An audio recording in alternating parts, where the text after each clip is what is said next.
Gas সিলিন্ডারে আগুন লাগলে তা ভয়াবহ দুর্ঘটনায় পরিণত হতে পারে।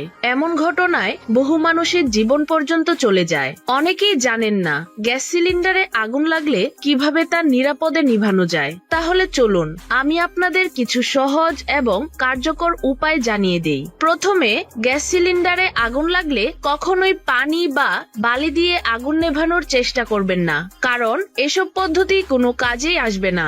যদি রেগুলেটরের উপর আগুন লাগে, ভয় না পেয়ে দ্রুত রেগুলেটরটি বন্ধ করে দিন। আর যদি আপনি ভয়ে কিছু করতে না পারেন, তাহলে একটি বালতি নিয়ে সিলিন্ডারের উপর চাপা দিয়ে দিন।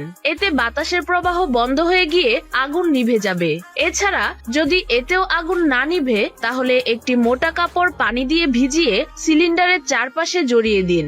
এতে অক্সিজেনের অভাবে আগুন নিভে যাবে। ভিডিওটি শেয়ার করুন যাতে সবাই এই গুরুত্বপূর্ণ তথ্য জানে এবং নিরাপদে থাকতে পারে।